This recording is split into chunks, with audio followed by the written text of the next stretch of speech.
When the 20th century tried to count its dead, one name appeared again and again in the shadows of the numbers: Joseph Stalin. He was not born a tyrant.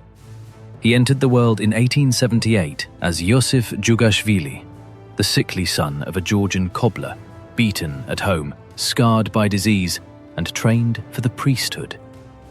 Few could have imagined that this quiet choir boy would one day rule over an empire stretching across 11 time zones, or that his decisions would shape the fate of hundreds of millions. To some, Stalin was the iron leader who crushed Nazi Germany, rebuilt a shattered nation, and transformed a peasant society into a nuclear superpower. To others, he was the architect of famine, terror, and fear. A man whose paranoia filled mass graves and whose purges erased an entire generation. He rose not with speeches or charisma, but with patience. While louder revolutionaries argued, Stalin watched. While rivals dreamed of the future, he controlled the present. Step by step, document by document, life by life, he gathered power, until no one left could challenge him. By the time he died in 1953, Stalin trusted no one. Not his generals, not his doctors, not even his own family. His final hours were spent alone, surrounded by men too afraid to help him. Tonight, we explore how a revolutionary became a god in his own mind, and what it cost the world. If you appreciate quiet, carefully researched stories about history's most complex and dangerous figures, consider subscribing and sharing your thoughts in the comments. Now, dim the lights, slow your breathing, and let us begin the bedtime biography of Joseph Stalin.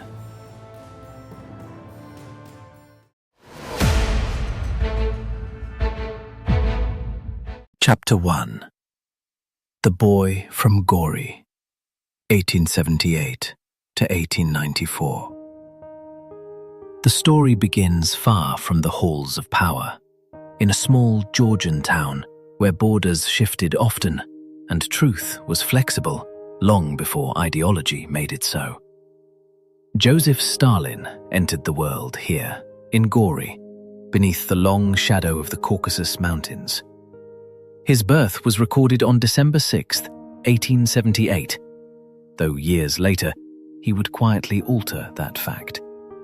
By the 1920s, the official Soviet record listed 1879 instead. It was a small change, almost trivial, and yet it was the first known instance of Stalin editing history, starting with himself. Gori was a crossroads town, shaped by centuries of empire. Armenian merchants, Georgian craftsmen, Russian officials, and Turkish traders crowded its narrow streets. Above them all stood an old stone fortress, watching silently as it always had. In such a place, rumors flourished easily. Stories circulated about young Soso's origins, whispers of noble blood, even imperial lineage. None were true. Reality was harsher and more ordinary. His mother, Ketevan, known as Keke, earned her living washing other people's clothes, her hands permanently roughened by soap and cold water. His father, Bessarion, called Besso, was a cobbler, educated, multilingual, and once successful. In his early years, the family lived modestly but securely. They were not destitute, but the stability did not last. Alcohol consumed Besso's business and his temper. The workshop failed. Violence entered the home. Neighbors later recalled scenes of terrifying brutality. A small boy thrown to the floor, a mother shielding her child with her own body. Eventually, the father vanished, drifting between factory towns, leaving Keke and her son to survive alone. Illness and injury followed. Smallpox scarred the boy's face. A childhood accident, whether carriage or sledge remains unclear, permanently damaged his left arm. Infection worsened the injury, leaving it visibly withered for life. Even his feet bore marks of imperfection, details confirmed decades later. And yet, this was not a story of abandonment. Keke's ambition was relentless. While other boys labored in fields or workshops, Soso went to school. A local priest recognized his intelligence and arranged his admission to the Gori theological school. There, the scarred cobbler's son excelled. He sang in the church choir, mastered scripture, and impressed his teachers with discipline and memory. For the first time, he tasted authority, small, controlled, and deeply satisfying. Many years later, long after power had hardened him, Stalin would remember these early classmates with surprising warmth. He wrote to them in Georgian, signed with his childhood name. Perhaps some part of him never forgot the boy singing beneath candlelight, before faith, fear, and power reshaped him forever. Or perhaps even then, he was learning how to turn suffering into destiny by controlling the story told about it. Chapter 2. The Failed Seminarian, 1894 to 1899. In September 1894, the boy from Gori arrived in Tiflis, carrying his mother's hopes, folded neatly inside a small bundle of clothes. The Tiflis Theological Seminary rose above the city like a citadel. Heavy stone walls, narrow corridors, and voices trained to echo obedience. It was meant to shape Georgian boys into loyal priests of the empire. What it produced instead, again and again, was quiet rebellion. At first, Soso adapted. His academic record placed him near the top of his class. His behavior was formally praised. He spoke flawless Russian, recited doctrine without hesitation, and sang the liturgy with discipline. To the instructors, he appeared compliant. But the seminary functioned less like a school and more like a controlled enclosure. The day began with bells and ended with locked doors. Prayer framed every activity, before meals, before lessons, before sleep. Inspections came without warning. Beds were searched. Books were seized. Speaking Georgian, the language of home, was forbidden. Writing it invited punishment. The empire's lesson was clear. Faith would be taught in Russian, and identity would be corrected accordingly. Students remembered the atmosphere as suffocating. Walls that seemed to move inward. Silence enforced not for reflection, but for control. Soso escaped inward. He found forbidden novels circulating quietly among students. One story, about a Georgian outlaw who defied imperial authority, struck him deeply. He adopted the hero's name, Korba, and carried it with him like a second self. During these years, he wrote poetry. Gentle, patriotic verses appeared in Georgian newspapers, filled with light, nature, and devotion to the land. The tone was earnest, almost tender. It would not last. By his third year, his focus shifted. He joined clandestine discussion groups, reading banned literature by candlelight. He met railway workers and listened to ideas that explained suffering not as divine trial, but as historical injustice. Marxism offered structure, conflict, and purpose, a logic the seminary could not suppress. His grades declined. Infractions accumulated. Missed prayers, unauthorized absences, confinement, confiscations. In 1899, he failed to appear for final examinations. The official explanation cited unknown reasons. The reality was simpler. The seminary wanted him gone. Years later, Stalin would say the institution's rigid discipline helped turn him into a revolutionary. Whether that was cause or justification remains unclear. What is certain is this: when he walked out of the seminary, he left behind faith and stepped quietly into a world of secrecy, theory, and struggle that would soon consume his life and many others. Chapter 3. The Professional Revolutionary, 1899 to 1912. After his expulsion from the seminary, Soso briefly entered the world of ordinary work. At the Tiflis Meteorological Observatory, he recorded rainfall, temperatures, and barometric pressure, quiet numbers that passed through his hands without leaving a mark. It was a disguise, not a destination. Within months, he slipped fully into the revolutionary underground. This was a hidden life, conducted under false names and temporary roofs. Men learned to walk without patterns, to glance at reflections in shop windows, to vanish at the first hint of danger. Police reports from the period describe Soso as unusually cautious, always alert, always prepared to disappear. He had learned the discipline of secrecy early, and he practiced it relentlessly. He moved west to Batumi, the oil port on the Black Sea, where wealth and misery existed side by side. Workers labored long hours amid fumes and fire, and resentment simmered constantly. In March 1902, strikes he helped coordinate spiraled out of control. Soldiers fired into the crowds. At least 13 workers were killed. Oil and blood pooled together in the streets. The arrests came swiftly. Soso was captured for the first time. From his cell, he wrote letters seeking alibis, pleading illness, invoking his mother's poverty. None of it mattered. In 1903, he was sent east, exiled to Siberia, where winter ruled most of the year, and escape was meant to be impossible. He escaped anyway. By early 1904, he was back in the Caucasus, just as the revolutionary movement fractured. Lenin argued for a small, disciplined cadre of professional revolutionaries.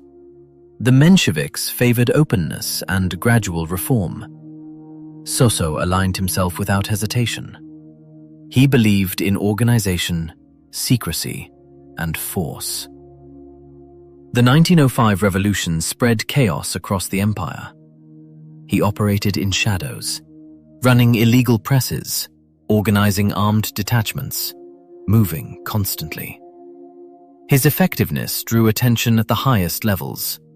He attended party meetings abroad, in Stockholm and London, and met Lenin personally.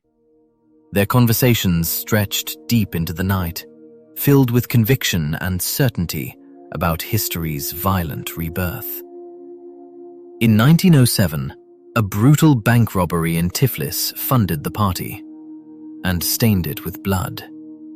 Though not its architect, Soso knew enough to help conceal its origins.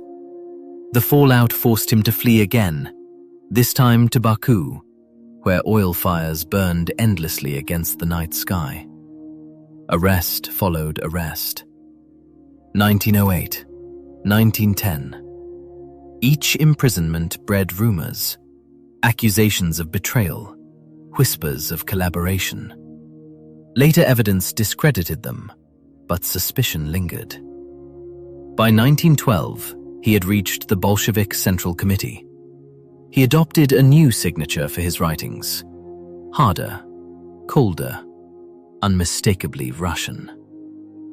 Stalin. The man of steel had arrived. Chapter 4. The Siberian Limbo, 1913 to 1917. In February 1913, The knock came at last. Stalin was arrested again, this time for what the authorities intended to be the final removal. The betrayal came from within the movement itself. Roman Malinovsky, a prominent Bolshevik and secret police informant, had quietly delivered names, routes, and plans to the Okhrana. Stalin was sentenced to 4 years of internal exile in one of the empire's most distant corners, Turukhansk Krai, a place so isolated that even official maps treated it as an afterthought. The Arctic Circle lay just to the north. Winters sank to -37 degrees. Distance itself became a weapon. His early letters from exile carry no ideology, no strategy, only exhaustion. He wrote of relentless cold, a worsening cough, the lack of kerosene and bread. Each message sounded more desperate than the last. He begged the party for help. Escape plans were discussed and betrayed before they could begin. In March 1914, the authorities sent him even further north, to the tiny settlement of Kureka, where darkness swallowed the sun for months at a time, and the frozen river served as a road. Life narrowed to survival, fishing through ice, trapping rabbits, counting supplies. He shared exile briefly with another Bolshevik, a man who believed in revolution and hygiene. The arrangement collapsed within weeks. Stalin lived by frontier logic. Plates were left on the dirt floor for his dog to clean. His companion found this intolerable. They separated without reconciliation, each retreating into silence. Stalin soon lodged with a local family. The years blurred together, marked not by political activity, but by routine. He drank with fellow exiles who no longer remembered why they had been sent there. Books lay unopened. No articles circulated under his name. No letters reached the party leadership. Later, Trotsky would search this period for intellectual output and find almost nothing. By 1915, Stalin had faded so completely from the movement that Lenin himself reportedly asked comrades if anyone still remembered his surname. The man who would one day command an empire had become invisible, reduced to a name on a sentence, waiting out time in frozen silence. While Europe tore itself apart in the Great War, while revolutionaries argued theory in warm cafes, Stalin sat beside a smoking stove in Kureka, playing cards with his guard and watching the snow pile higher outside. For these years, the man of steel was not hardening. He was disappearing. And history, for the moment, let him vanish. Until 1917 arrived, and the world he had waited for finally broke open. Chapter 5. The Revolutions of 1917. The winter of 1917 broke not with silence, but with collapse. In February, the Romanov dynasty finally gave way.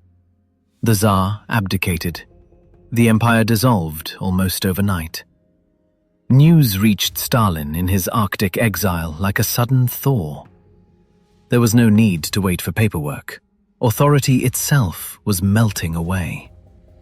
He began the long journey south at once, by sledge, by riverboat, by chance rides offered by strangers moving toward uncertainty.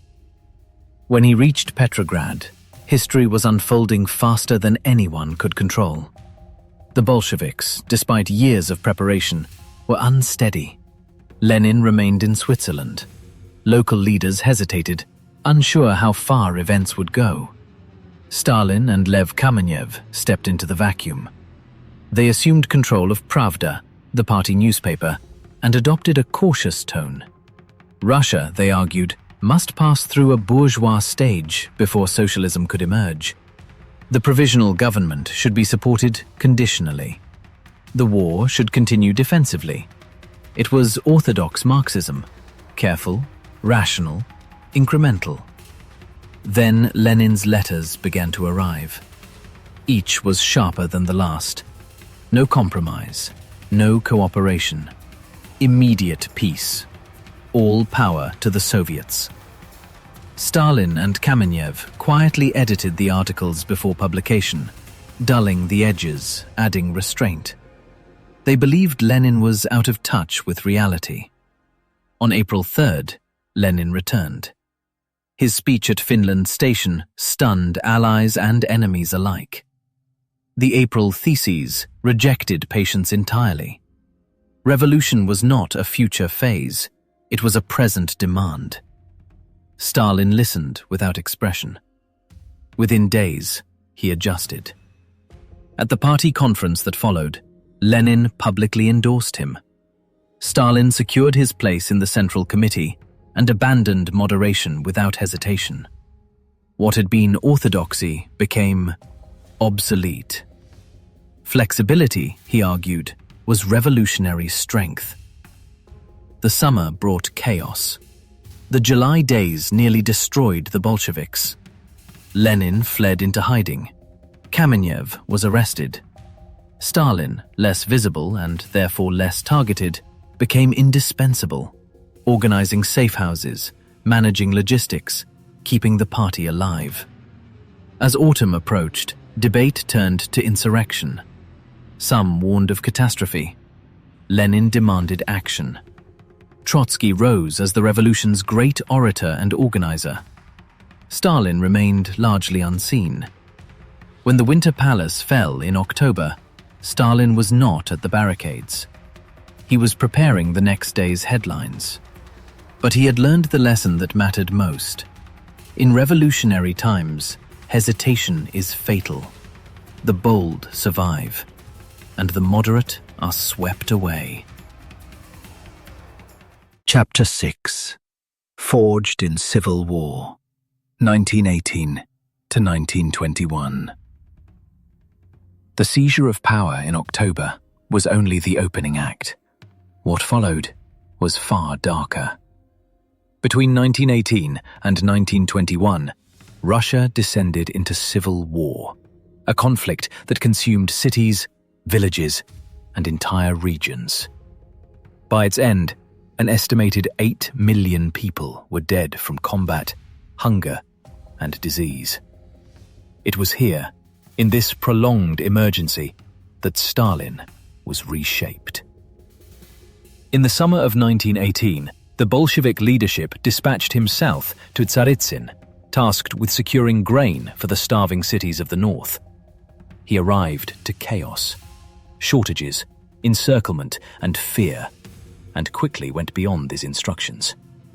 Without formal military training, Stalin assumed authority over local forces and sidelined the professional officers sent by Leon Trotsky. He distrusted them as relics of the old order. Instead, he relied on personal loyalty. He placed his confidence in Kliment Voroshilov, a longtime associate with little strategic experience but unquestioned devotion. When operations faltered and defeat loomed, Stalin reached for a method that would become familiar. Failure, he decided, was not tactical. It was treason. Enemies, he claimed, were hidden within. Arrests followed swiftly. Former officers, engineers, administrators, anyone who looked educated or insufficiently enthusiastic. Prisoners were beaten, confined in makeshift detention sites, and executed without trial. Reports sent to Moscow framed these actions as vigilance. Terror, in Stalin's hands, became proof of commitment. Trotsky, attempting to impose discipline on the Red Army, watched events in Tsaritsyn with mounting alarm. He demanded Stalin's recall, warning that chaos at the top endangered the war effort. Stalin responded with accusations of betrayal. The conflict hardened into a permanent, personal feud. From this violence, Stalin drew conclusions. Military expertise was optional if fear was absolute. Defeat could always be blamed on conspirators. Loyalty mattered more than competence. These were not temporary expedients. They were lessons. The Civil War transformed the Soviet state itself. Institutions became militarized. Dissent blurred into treason. The secret police expanded beyond anything the old regime had known. This was not an accident of wartime. It was a template. While others spoke of theory and future harmony, Stalin enforced obedience. He oversaw grain seizures that starved entire districts. He signed execution orders against former comrades. He learned that revolution was not won by ideals, but by endurance, and by a willingness to act without hesitation. By the war's end, the poet from Gori was gone. In his place stood a man shaped by violence, convinced that power was maintained not by persuasion, but by fear, and prepared to use it without remorse. Chapter 7. The Grey Blur. When the guns of the Civil War finally fell silent, Joseph Stalin did not emerge as a conquering general or a celebrated orator. Instead, he slipped into the background. His official roles appeared modest: head of the Commissariat for Nationalities, and later leader of the Workers' and Peasants' Inspectorate. These positions carried little glamour and commanded no armies. Yet in the fragile Soviet state, authority was rarely obvious. Real power often lived in paperwork, not parades. At the top of the Bolshevik world, attention focused on two towering figures: Vladimir Lenin, the revolution's architect, and Leon Trotsky, its most brilliant commander. By the end of 1920, Lenin had begun to worry. Trotsky's popularity within the party and the Red Army felt increasingly dangerous. Stalin sensed the shift immediately. He aligned himself with Lenin, helping to quietly dismantle Trotsky's support network during the 10th Party Congress in 1921. Loyalty, in revolutionary politics, was a currency that paid dividends. In April 1922, Lenin's health began to fail in earnest. The strokes were coming, and the machinery of the party needed constant supervision. Lenin created a new post to manage it all: General Secretary of the Central Committee. The title sounded dull, almost clerical. Stalin accepted without fanfare. From this unremarkable office, Stalin began to shape the Soviet Union from the inside out. He decided who received appointments, who was transferred, who stalled in obscurity. He controlled agendas, committee memberships, and promotions across the entire party. Tens of thousands of officials found that their careers now depended on a single signature. Stalin's aide, Amayak Nazaretian, noted his toughness and patience. "Hard as a nut," he wrote. "You don't understand what he's doing until it's already done." A new phrase spread quietly through Moscow's corridors of power: to go under Stalin. It meant waiting, sometimes anxiously, for reassignment or advancement. While Trotsky thundered from podiums and Lenin dictated essays from his sickbed, Stalin sat silently, adjusting lists. Each name was an obligation. Each obligation became loyalty. The party apparatus was slowly transforming into a machine that answered to him alone. Stalin's relationship with Lenin during this period was unusually close. They joked together. Lenin teased him about his pipe and his accent, sometimes affectionately calling him the Asian. When Lenin's condition worsened in May 1922, he summoned Stalin with a deeply personal request. As paralysis loomed, Lenin asked for poison. He feared a living death more than dying. Stalin refused softly, insisting the doctors still had hope. "Are you deceiving me?" Lenin asked. "When have you ever known me to lie?" Stalin replied. Lenin's sister later confirmed the exchange. It was one of the rare moments when Stalin appeared capable of gentleness. Yet even as he played the devoted lieutenant, he was constructing something Lenin never envisioned. The General Secretary was meant to be a caretaker, not a ruler. But Stalin understood something his rivals dismissed. Information was power. He kept careful notes on weaknesses, past affiliations, family backgrounds, drinking habits. In a revolutionary state, memory was ammunition, and Stalin was stockpiling it. To the other Bolshevik leaders, Stalin remained a colorless figure. Useful, perhaps, but uninspiring. A man present at meetings, but never the star. They argued theory. They wrote manifestos. Stalin learned exactly where every vote came from, and where every loyalty truly lay. They believed they were playing chess. Stalin was acquiring the board itself. When Lenin's health finally collapsed beyond recovery, the grey blur stepped forward. By then, it was already too late. The party, its offices, and its future had quietly become his. Chapter 8. When Lenin Turned Away. But the autumn of 1922, something in the revolutionary partnership had begun to fracture. From his sick room, Vladimir Lenin watched the party he had created drift into unfamiliar hands. Joseph Stalin, once a background figure, now stood at the center of its daily operations. The filing cabinets under his control, thick with personnel records, had quietly become a structure of power all their own. The first serious rupture came over the future shape of the Soviet state. Stalin proposed a plan he called autonomization.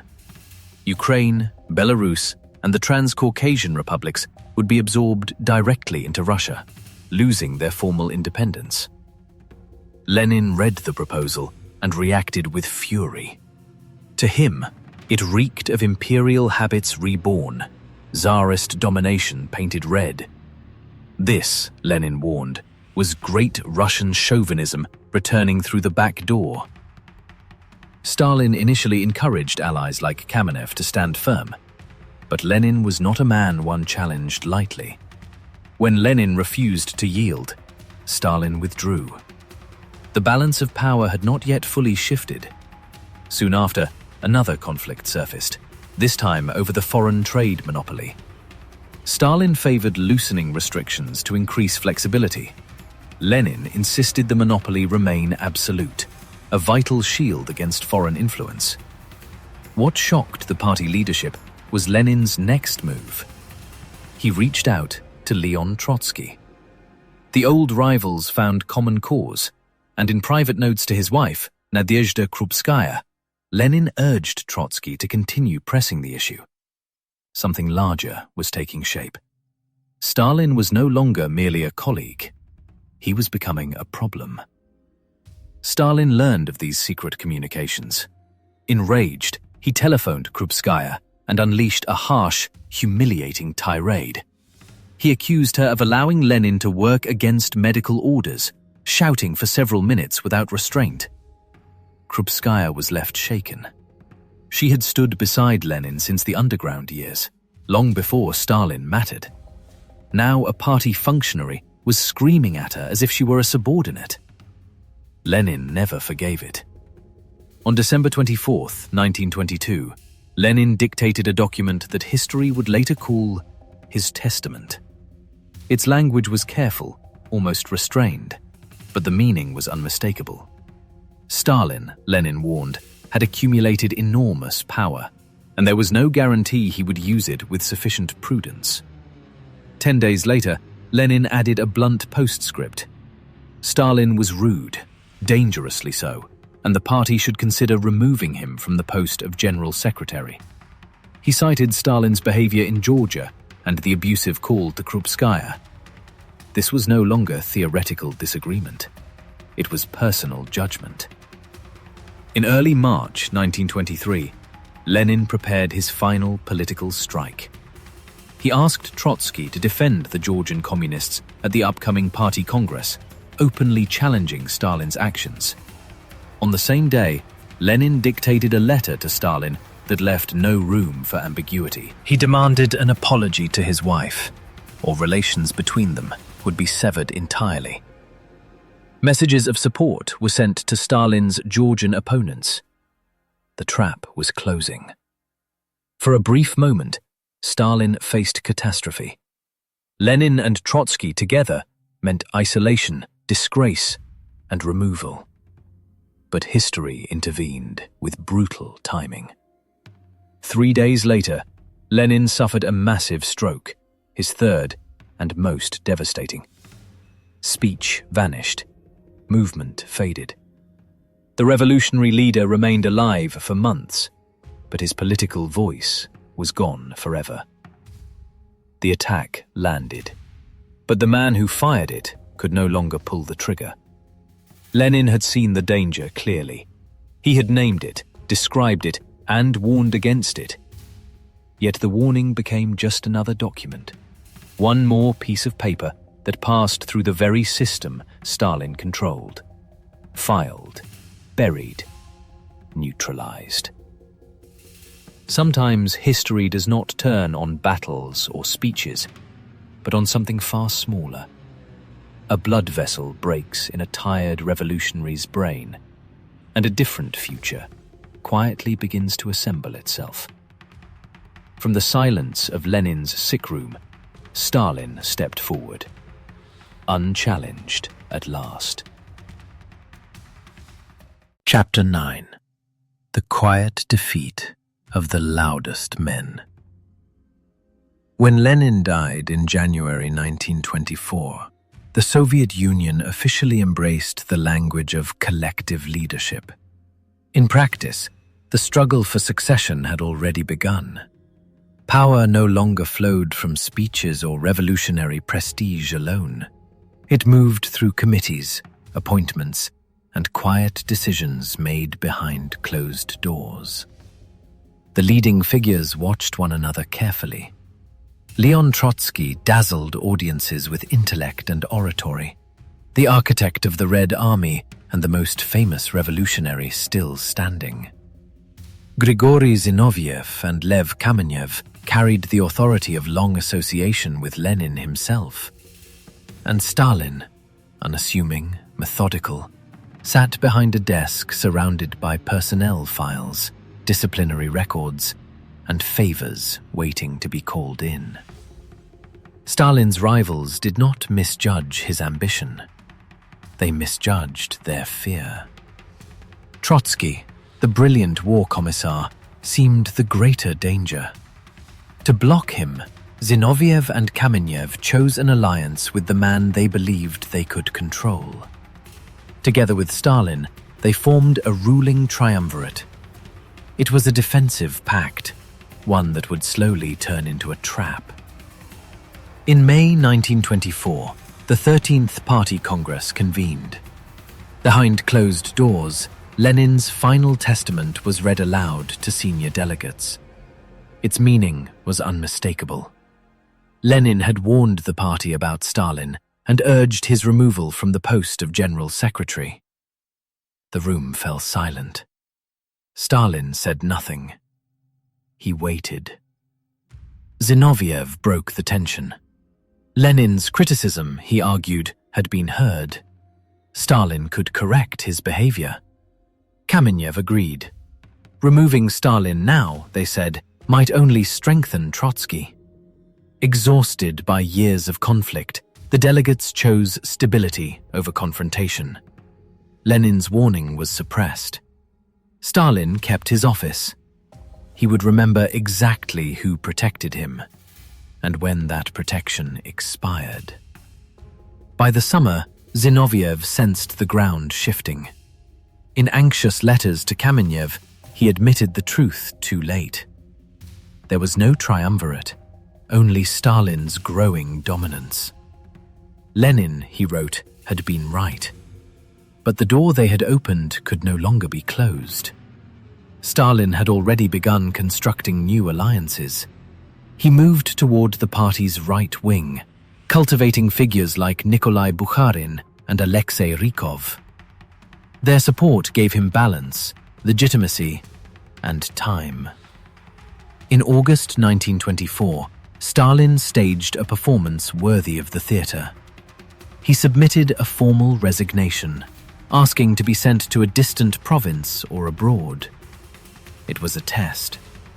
The Central Committee rejected the offer immediately. Stalin learned that he had become indispensable. Zinoviev and Kamenev were now cornered. To oppose Stalin's moderate economic policies, they were forced to adopt positions closer to Trotsky's, ideas they had recently condemned. Their shift appeared cynical, and the party treated it as such. At the 14th Party Congress in December 1925, Stalin crushed their remaining influence. He dispatched his loyal ally, Sergei Kirov, to take control of Leningrad, Zinoviev's political stronghold. The city's party leadership was purged and rebuilt with Stalin's supporters. The machinery turned smoothly. Resistance collapsed. In desperation, Zinoviev and Kamenev made one final gamble. They joined forces with their former enemy, Trotsky, forming a united opposition. Old grudges were set aside in the face of a greater threat. Stalin responded without hesitation. The opposition was declared illegal. The secret police intervened. Meetings were disrupted. Supporters were arrested. By the end of 1927, the outcome was settled. Trotsky, Zinoviev, and Kamenev were expelled from the Central Committee. Trotsky was sent into internal exile, then forced out of the Soviet Union altogether. The men who had once dominated revolutionary politics were silenced, one by one. While they debated doctrine and delivered speeches, Stalin had been assembling loyalties quietly, patiently. The game was over. The board now belonged to him. Only the party's right wing remained, and Stalin was already preparing to turn on them as well. He had learned the lesson well. In revolutionary politics, today's ally is tomorrow's obstacle. Survival required a steady hand, a sharp blade, and no hesitation when the moment arrived. Chapter 10. The Point of No Return. With the left opposition eliminated, Stalin turned calmly toward the men who had helped him win.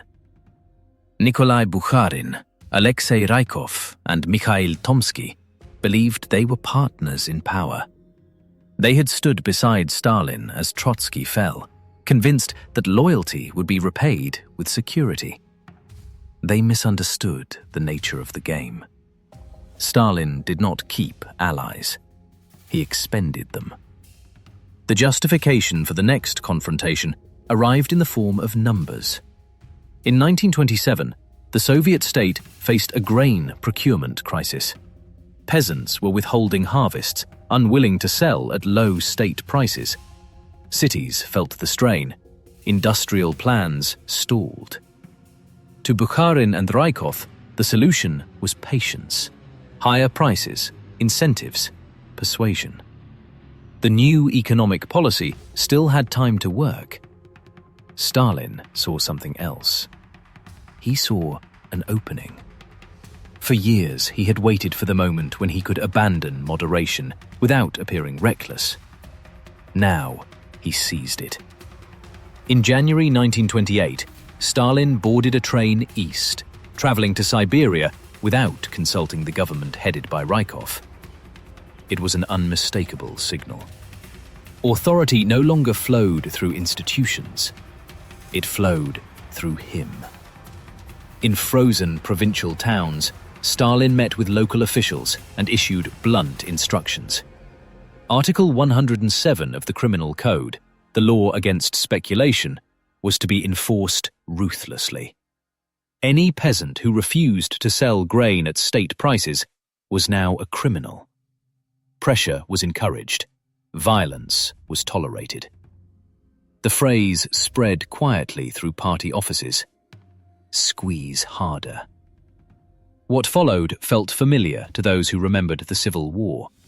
Barns were searched, grain was seized by force, villages were treated as hostile territory. Stalin called these actions extraordinary measures. In the countryside, they were experienced as theft, backed by the state. To sustain this sudden turn, Stalin required enemies. He began to manufacture them. In mid-1928, the Shakti trial unfolded. Dozens of engineers were accused of sabotaging mines and factories. The evidence was thin, the confessions coerced, but the message was unmistakable. Failure was not structural. It was criminal. If specialists could betray socialism, then repression became not only acceptable, but necessary. At party meetings, Stalin introduced a new doctrine. As socialism advanced, he argued, class struggle would not fade. It would intensify. The closer the state came to victory, the more vicious its enemies would become. Violence, therefore, was not a deviation from Marxism. It was proof of progress. The theory inverted everything Marx had written. No one challenged it. Bukharin understood the danger too late. In the summer of 1928, he made a reckless attempt to warn others.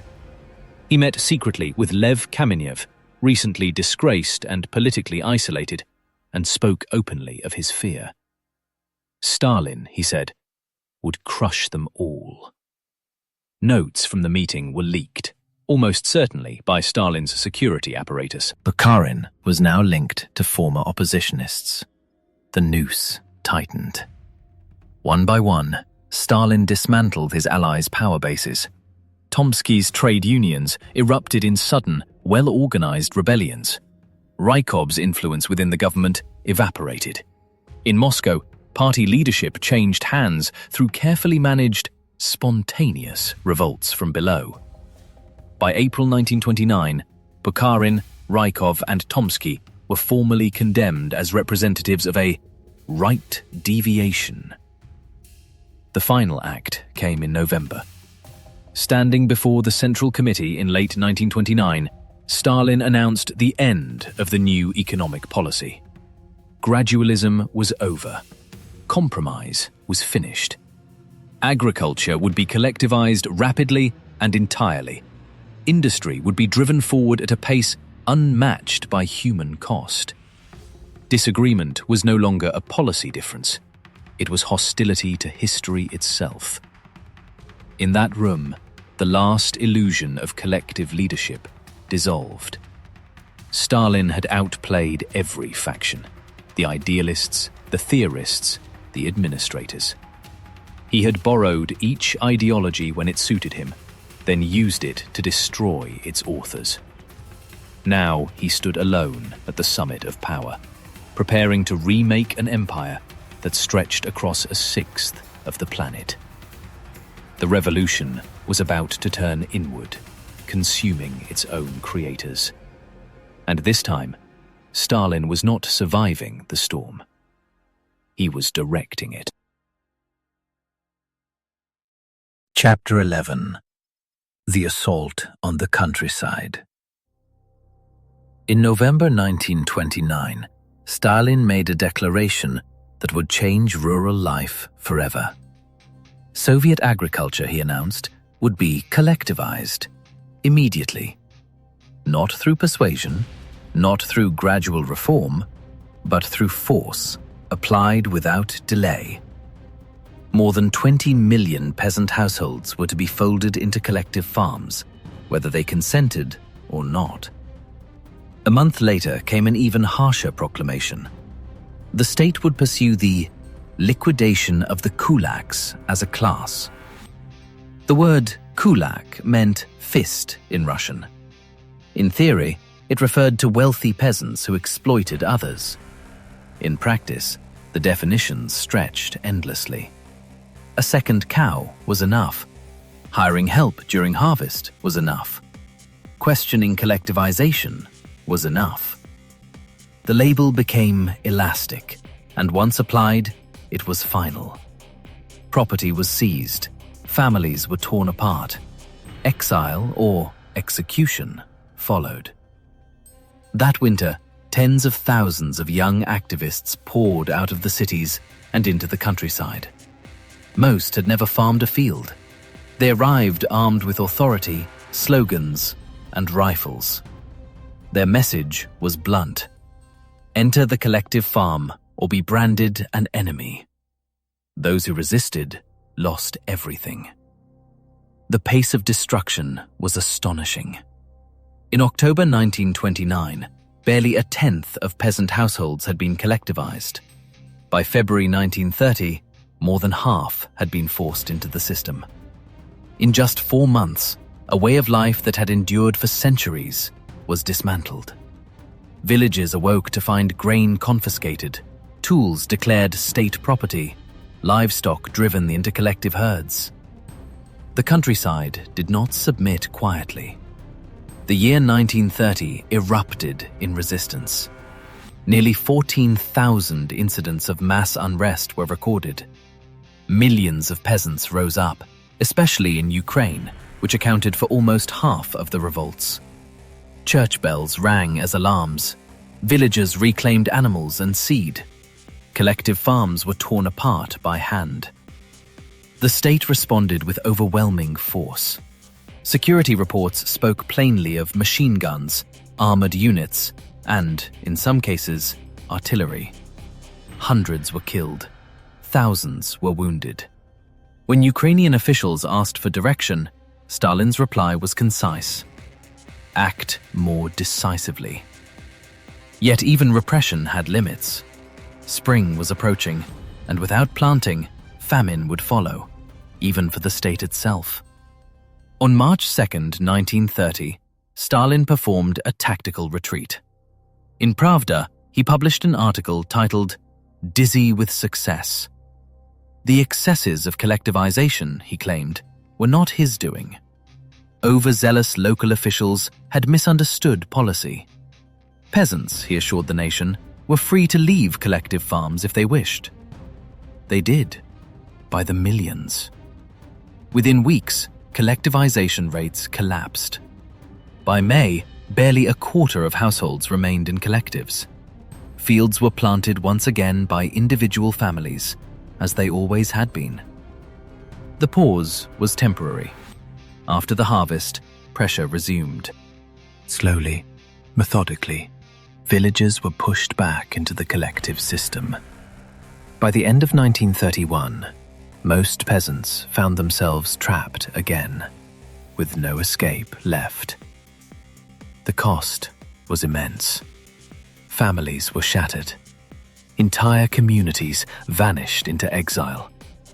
Between 1928 and 1933, the Soviet Union lost nearly half its cattle. Peasants slaughtered their animals rather than surrender them to the state. Better to eat today than starve tomorrow. This was revolution imposed from above, designed by urban leaders who had never worked the land. In destroying the so-called kulaks, the state eliminated the most skilled farmers, the people who knew how to coax food from difficult soil. What followed would be one of the greatest human catastrophes of the 20th century. Whether Stalin foresaw it or accepted it as collateral damage remains debated. But the countryside was broken, and the hunger was coming. Chapter 12. Hunger as a Weapon. The collective farms were never meant to nourish those who worked them. They were built to extract, not to sustain. Peasants who had once farmed their own land now labored in common fields, knowing the harvest did not belong to them. Whatever grew would be taken. Whatever remained would never be enough. Work slowed. Care faded. Hope drained away. By 1932, the outcome was unavoidable. Hunger spread across the countryside. This famine did not arrive with drought or flood. It came by decree. Policy created it, power preserved it, and choice deepened it. Between 5 and 7 million people would die. The worst losses fell on Ukraine and the North Caucasus, regions that had resisted collectivization most stubbornly. In Stalin's calculus, starvation was not a failure. It was leverage. Witnesses tried to speak. The writer Mikhail Sholokhov sent Stalin a letter describing what he had seen. Villagers beaten until they revealed hidden grain. Threats staged as executions. Heated iron pressed against skin. He wrote of a woman expelled from her home for missing her quota, wandering through the village night with her infant in her arms. No one dared shelter her. By morning, the child was dead from cold. Stalin read the letter and replied without sympathy. The peasants, he said, were waging a silent war against Soviet power, a war of sabotage, a war by starvation. In his mind, they were not victims, they were enemies. Ukrainian peasants were doubly suspect. They were rural, which made them backward. They were Ukrainian, which made them nationalist. Their suffering served both punishment and warning. Procurement brigades swept through the villages with mechanical precision. They took not only grain, but anything edible. Potatoes, beets, seeds for the next planting. Metal rods were driven into the soil, probing for buried stores, the last food families had hidden to survive. Discovery meant arrest, sometimes worse. Nothing was left behind but emptiness. Secret police reports from 1933 describe scenes beyond language. Entire villages silent, children wandering alone, parents consuming the bodies of the dead. Death had become ordinary. At the same time, the Soviet state exported millions of tons of grain abroad. Food that could have saved lives was exchanged for foreign machinery, feeding factories while villages vanished. Those who tried to escape were stopped. Police cordons sealed the famine regions. Trains were guarded, roads blocked. Anyone caught fleeing was turned back. The cities had to be protected from starving peasants and from the truth. In February 1933, as the famine reached its peak, Stalin addressed the nation. He spoke of success, of prosperity, of the collective farms delivering security to the poor. His words floated above a countryside where people were dying in silence. When foreign visitors raised the issue privately, Stalin conceded that some peasants were hungry. He blamed them for laziness, for parasitism. Hunger, he implied, was self-inflicted. This was authority stripped of restraint. Stalin had learned in the Civil War that violence was effective. Now he learned something darker. Hunger required no bullets, no mass graves. It killed quietly, leaving buildings standing and fields intact. Bodies could be buried, villages repopulated. Grain would grow again. The famine left few documents and no official confessions, but it left marks in the soil, in memory, and in the shape of power that followed. Stalin had discovered the most efficient instrument of terror, one that erased millions, while the state denied it had happened at all. History would remember. Chapter 13. The Dress Rehearsal. On the morning of December 1st, 1934, Sergei Kirov walked the familiar corridors of the Smolny Institute in Leningrad. Once a finishing school for aristocratic daughters, it had become the nerve center of revolution. The halls were quiet. Too quiet. A young man named Leonid Nikolaev waited nearby. One shot, fired from behind. Kirov fell before anyone could reach him. Within seconds, one of the most popular figures in the Soviet leadership was dead. For decades, suspicion has lingered. Kirov was admired, approachable, and well-liked, qualities that made him dangerous in Stalin's world. Some have claimed the murder was ordered from above. Others have searched endlessly for proof. The evidence, when examined carefully, refuses to cooperate. Nikolaev was unstable, embittered, recently expelled from the party. Sometimes, history really does turn on a single man with a gun. But whether Stalin arranged the killing or merely recognized its value mattered less than what followed. Within hours, Stalin was on a train to Leningrad.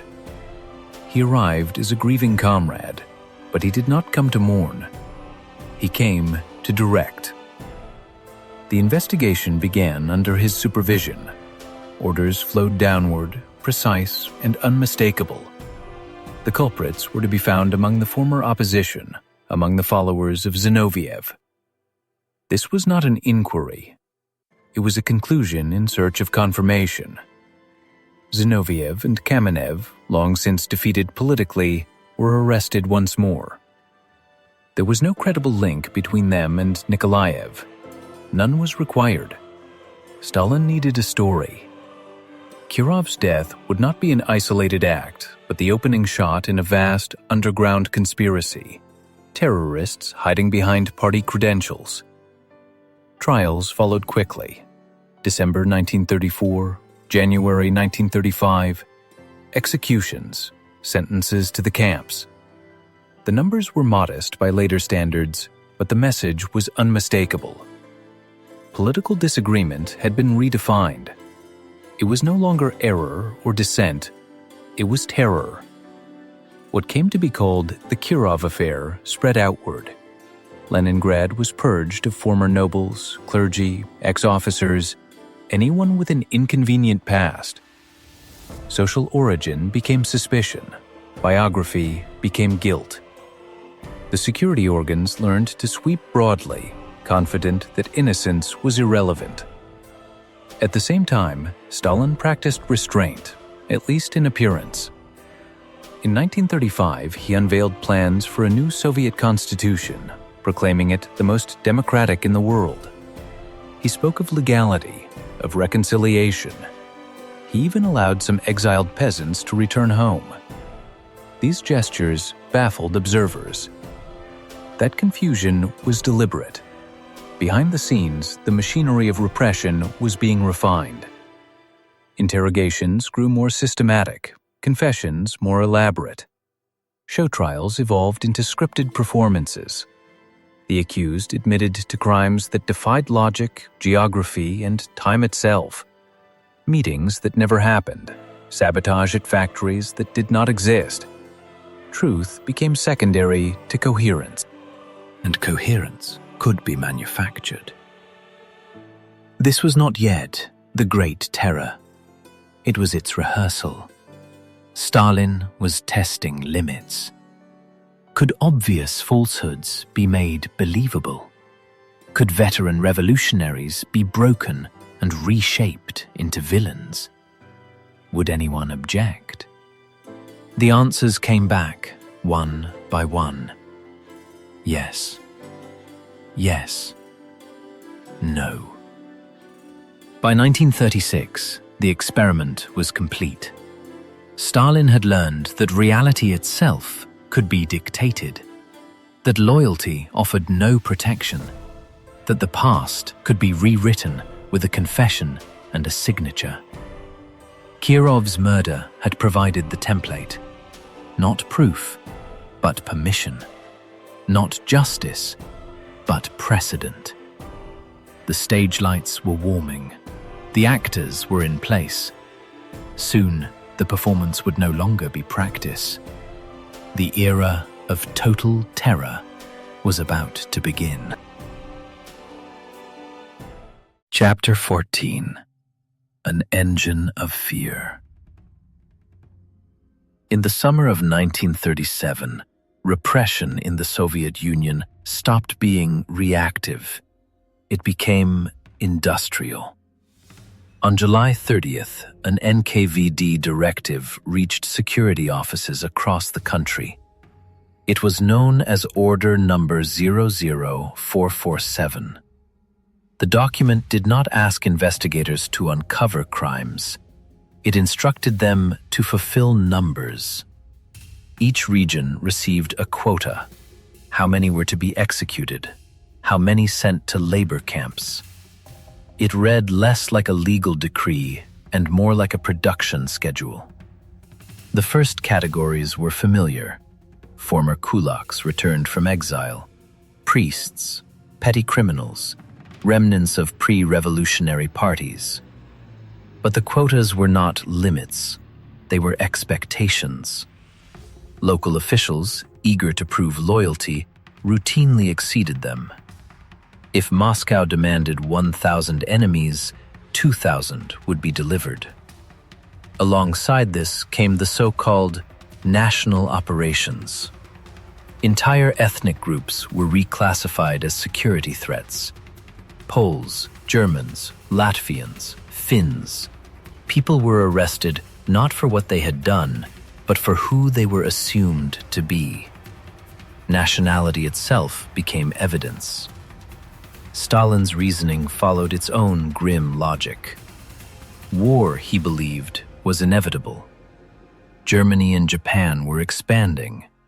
The Spanish Civil War had convinced him that internal enemies could determine the outcome of modern conflict. Better to eliminate tens of thousands of imagined traitors, he decided, than risk a single real one. He explained it in metaphor.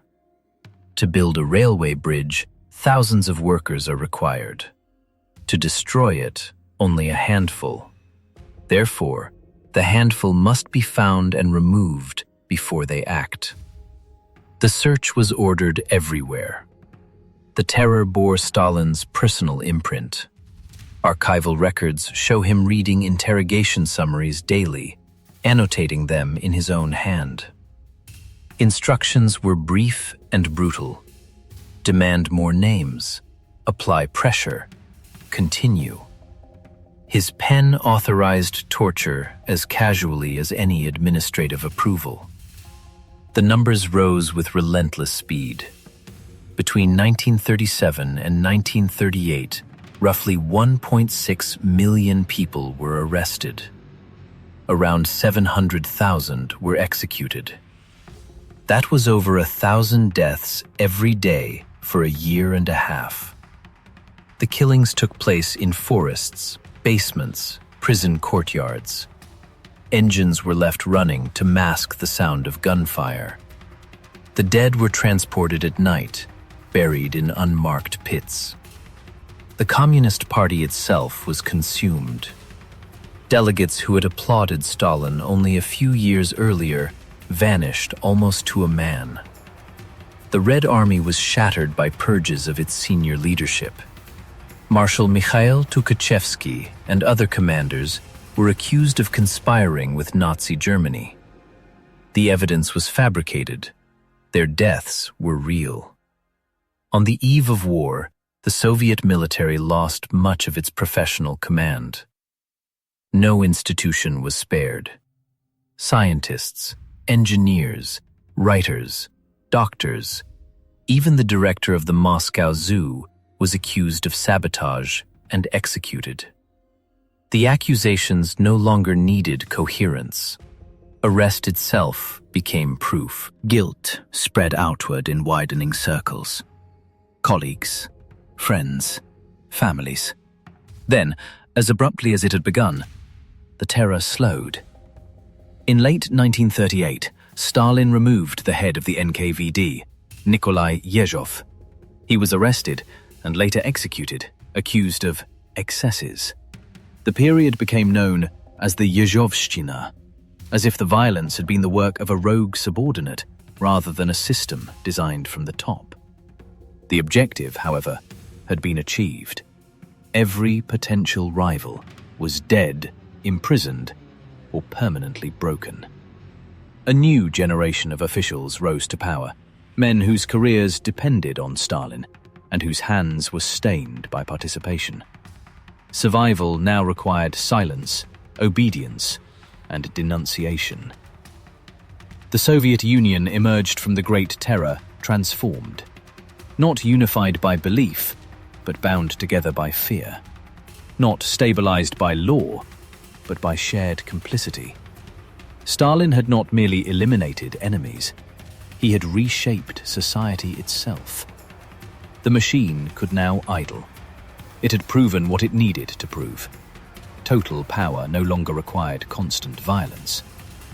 Everyone had already learned. Chapter 15. Learning to Command.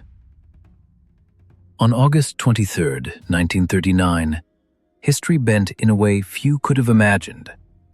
A German aircraft touched down in Moscow carrying Joachim von Ribbentrop. Within hours, Nazi Germany and the Soviet Union, states that had sworn eternal hatred toward one another, signed a pact of non-aggression. That night, Stalin hosted a reception in the Kremlin. He raised a glass and toasted the health of Adolf Hitler. It was not irony, it was calculation. Hidden beneath the public treaty lay secret protocols. Eastern Europe was divided quietly, clinically. Poland would be cut in two. The Baltic states would drift into Moscow's orbit. Finland and parts of Romania were marked for Soviet influence. Stalin had purchased time to rearm, time to recover from the purges, while expanding westward without a battle. When German forces invaded Poland on September 1st, Stalin waited. 17 days later, the Red Army crossed the border from the east, claiming its share. Poland vanished from the map. For nearly 2 years, the partnership endured. Soviet oil, grain, and raw materials flowed into Germany. Machinery and military technology returned in exchange. In the forests of Katyn, more than 20,000 Polish officers were executed, shot one by one.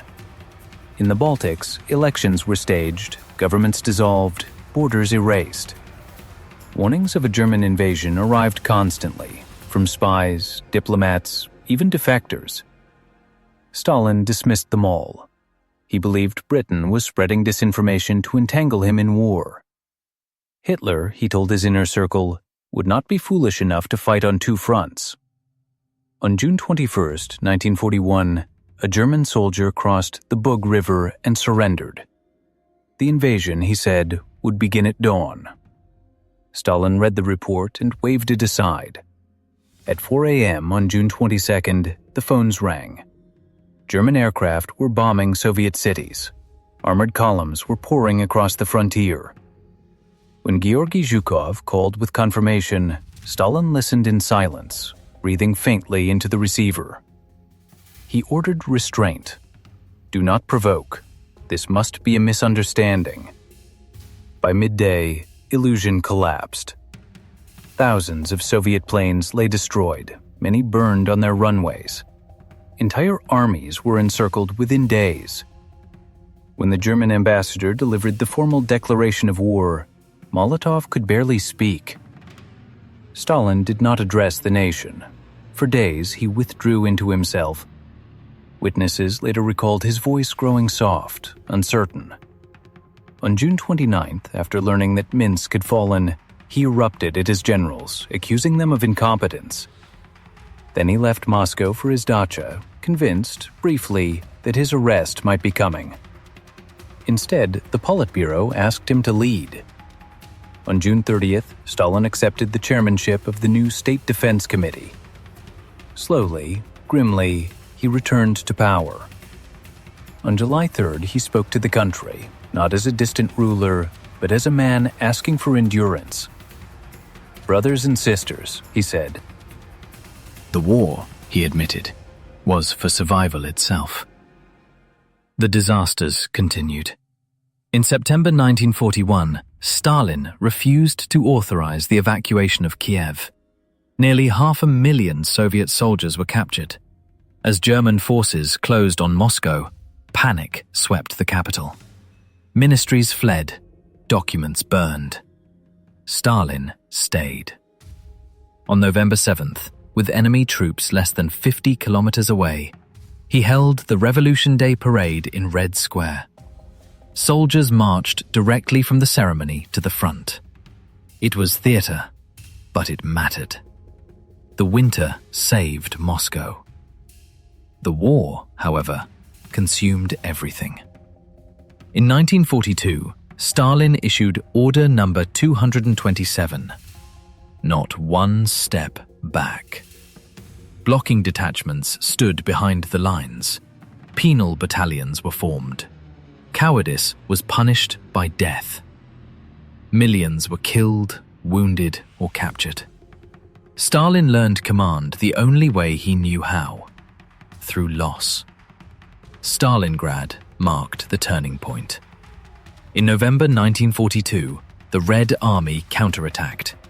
By February, an entire German army surrendered. Kursk followed, the largest tank battle in history. The balance shifted. Stalin grew into his role. He listened more.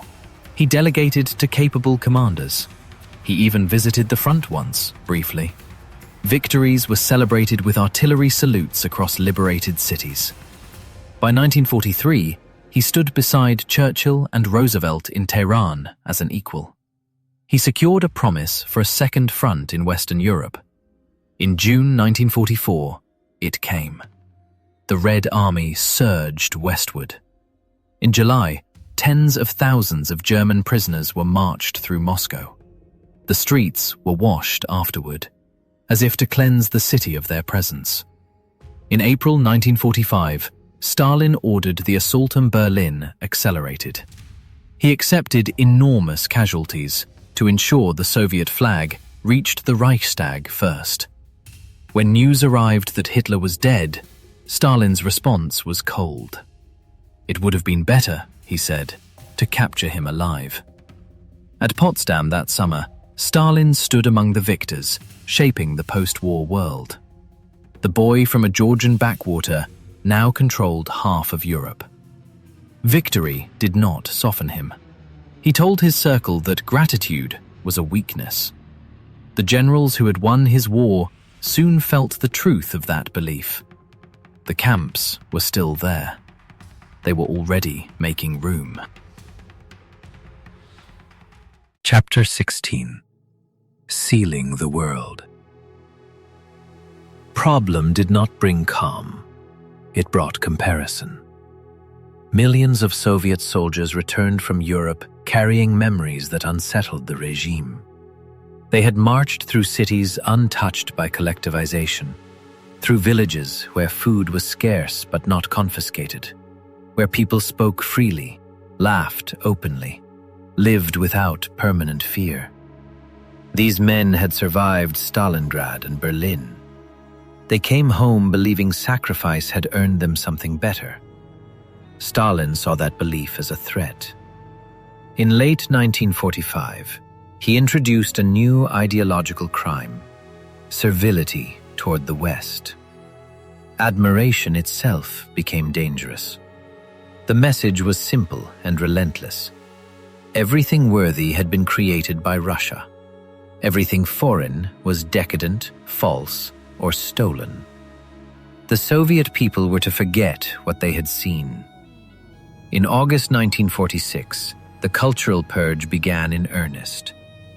Andrei Zhdanov, Stalin's trusted enforcer, launched attacks on Leningrad's literary journals for publishing work deemed ideologically impure.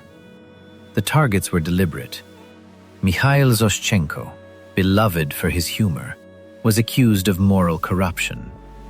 Anna Akhmatova, one of Russia's greatest poets, was dismissed as alien to Soviet life, half nun, half harlot, unfit for a socialist society. The campaign spread quickly. Writers were silenced, filmmakers disciplined, composers summoned before committees. Shostakovich and Prokofiev were condemned for formalism, music too complex, too ambiguous, too honest. In science, loyalty replaced evidence. Geneticists were dismissed or arrested for believing in heredity rather than state-approved theories. Culture was flattened into slogans and praise. Even war heroes were not spared. Marshal Georgy Zhukov, the general who had saved Moscow and taken Berlin, had become too admired. In June 1946, Stalin struck. Zhukov was accused of arrogance, of claiming victories that belonged to Stalin alone. He was stripped of power and sent to an obscure regional command. Other officers were arrested for alleged looting of German trophies. Their real crime was popularity. While tightening control at home, Stalin was constructing an empire abroad. Eastern Europe lay under Red Army occupation, and liberation quickly hardened into permanence. Communist governments were installed across Poland, Hungary, Romania, Bulgaria, Czechoslovakia, and East Germany. Each state acquired its own secret police, trained by Soviet advisors. Independent communists, those who had fought the Nazis on their own terms, were replaced by loyalists trained in Moscow. One man refused. Josip Broz Tito of Yugoslavia had liberated his country without Soviet troops. He commanded his own army, ruled in his own name, and rejected orders from Moscow. The break came in 1948. Stalin was stunned. He had believed obedience was inevitable. Instead, Tito endured. The response was ruthless. Across Eastern Europe, communist parties were purged of supposed Titoists. Show trials followed. In Hungary, Laszlo Rajk. In Bulgaria, Trajko Kostov. In Czechoslovakia, Rudolf Slansky. Each confessed publicly to absurd conspiracies. Western espionage, nationalism, Zionism, whatever the moment required. Each was executed.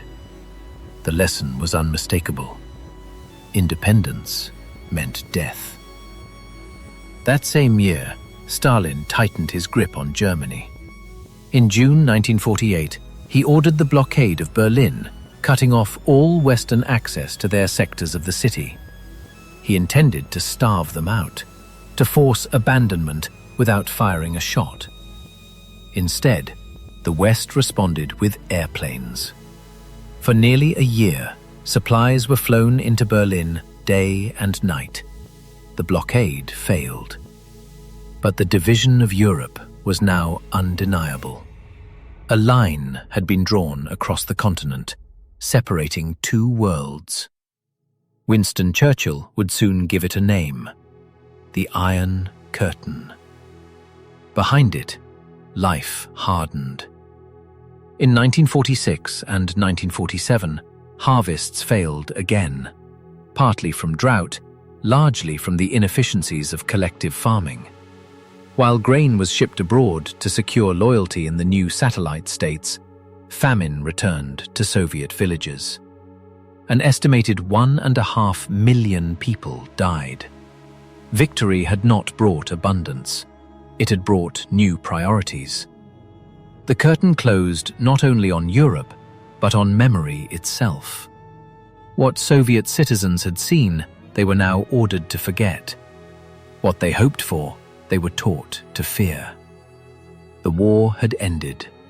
The siege had not. Chapter 17. The Fear at the End. By the late 1940s, the terror no longer marched forward with confidence. It circled inward. When Andrei Zhdanov died in August 1948, the balance at the top of the Soviet system cracked. His absence left a vacuum, and in Stalin's world, vacuums were invitations.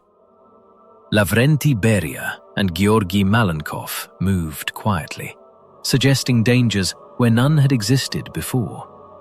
Their whispers returned again and again to one place: Leningrad, Zhdanov's former stronghold. At first, the accusations were small: procedural violations, an unauthorized trade exhibition, accounting discrepancies. But Stalin understood how to cultivate suspicion. What began as bureaucratic criticism soon hardened into political crime. The Leningrad affair unfolded slowly, then violently. By 1950, the charges had transformed into allegations of treason and espionage. Nikolai Voznesensky, one of the Soviet Union's most capable economic planners, was arrested. Alexei Kuznetsov, a rising party secretary, followed. Both were executed after secret trials. Hundreds more disappeared into prisons and camps. A generation of post-war leaders was erased before it could mature. Stalin then turned his gaze closer to the men who had survived at his side for decades. Vyacheslav Molotov, his foreign minister and loyal lieutenant since the revolution, was forced to watch as his wife, Polina Zhemchuzhina, was arrested. She was accused of ties to Jewish nationalist organizations and foreign influence. Stalin compelled Molotov to divorce her, then demanded the Politburo vote on her expulsion from the party. Molotov abstained. It was a quiet act, almost invisible. Stalin noticed immediately. Forgiveness never followed. By 1949, Molotov and Anastas Mikoyan were removed from their posts. Their years of service counted for nothing. In Stalin's system, survival never became security.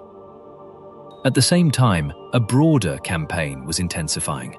It was labeled a struggle against rootless cosmopolitans, but its meaning was unmistakable. Jewish writers, scientists, doctors, and cultural figures were dismissed, arrested, or silenced. Stalin spoke openly of Jewish nationalism as a form of American espionage. Loyalty, he claimed, could not be trusted. The paranoia deepened into obsession. In late 1952, the doctors' plot erupted. Prominent Kremlin physicians, most of them Jewish, were accused of conspiring to assassinate Soviet leaders through deliberate medical negligence. The allegations were fantastical. Confessions were extracted through torture. Stalin personally supervised the investigation, issuing blunt instructions. Force was to be applied until truth appeared, or at least obedience. While fear spread at home, Stalin maneuvered abroad with cold calculation. He had approved Kim Il-sung's invasion of South Korea in 1950, then encouraged China to intervene when the United States responded. The war drained American resources while costing the Soviet Union little. Stalin urged patience. Prolonged conflict, he believed, weakened enemies more effectively than decisive victory. In October 1952, the 19th Party Congress convened, the first in 13 years. Stalin used it not to consolidate unity, but to dissolve it. He expanded the leadership structure, diluting the influence of long-serving comrades. Molotov and Mikoyan were publicly humiliated, accused of weakness and indecision. The message was clear. No one was indispensable. Behind the scenes, preparations were underway. Arrest lists circulated. Transport wagons were readied. Another purge loomed. But the body that commanded this machinery was failing. Stalin's memory faltered. Names slipped away. Conversations repeated themselves. Strokes came more frequently. The tyrant who had ruled through vigilance now drifted through moments of confusion. On March 1st, 1953, the final collapse came. Stalin was found on the floor of his dacha, incapacitated. His inner circle hesitated. Fear froze them in place. Hours passed before help was summoned. By the time doctors arrived, it was already too late. He died as he had ruled, isolated, mistrusted, surrounded by men too afraid to act. The terror had been preparing to begin again. Instead, it ended in silence. The system he built would endure, but the hand that guided it was finally still. Epilogue. The shadow that remained. On the night of March 1st, 1953, Stalin lingered at the dinner table longer than usual. He told stories. He mocked his guests. He forced them to drink until their smiles stiffened into obedience. Near dawn, his inner circle finally left the dacha. No one imagined it would be the last time they heard his voice. By the following afternoon, something felt wrong. The guards heard nothing from Stalin's rooms. No footsteps, no summons. Still, no one dared to enter. Fear had trained them too well. Late that evening, the door was finally opened.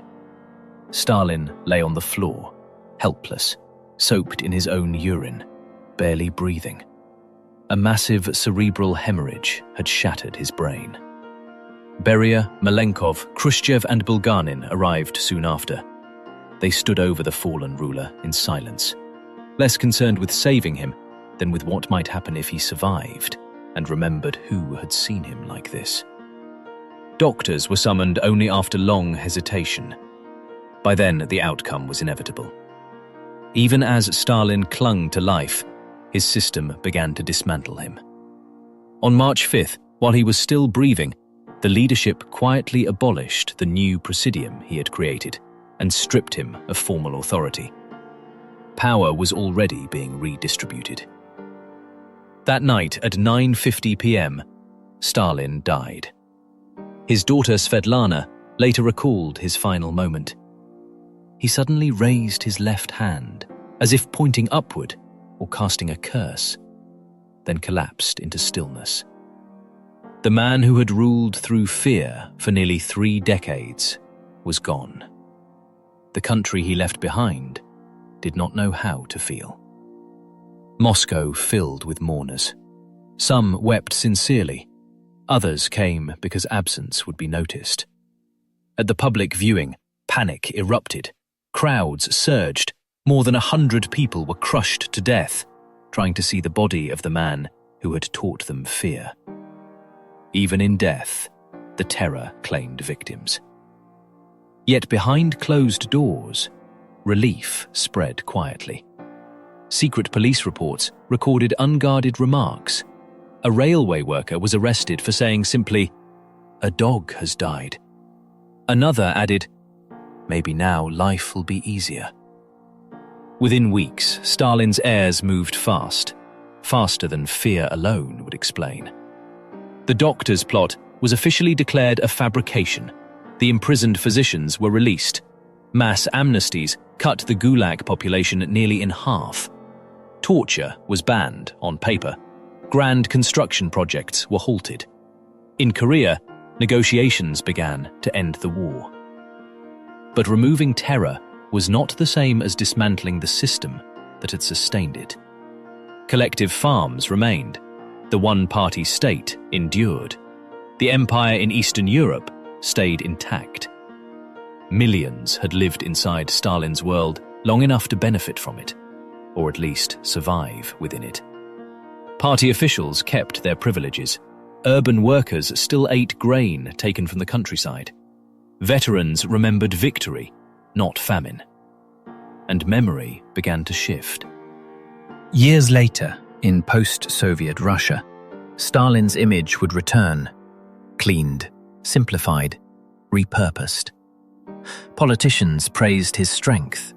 Polls showed young people admiring the leader who made their country feared.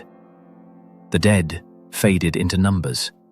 The crimes were explained away as necessities. This was Stalin's most enduring creation. Not the terror, which ended with his heartbeat, but the myth, the comforting lie of the strong ruler who commits horrors for a greater good. It forgets the empty Ukrainian villages, the Polish officers shot in forest graves, the millions who vanished without names. And forgetting is dangerous, because when history is softened, when brutality is excused, when fear is mistaken for order, somewhere, at some moment, another shadow is already forming. If you find value in calm, deeply researched journeys through history's darkest chapters, consider subscribing to the channel. New, long-form documentaries like this are released regularly, designed to be listened to slowly, thoughtfully, and without noise. If this story moved you, share your thoughts in the comments. History survives only when it is remembered, and if you wish, let it play quietly as you rest.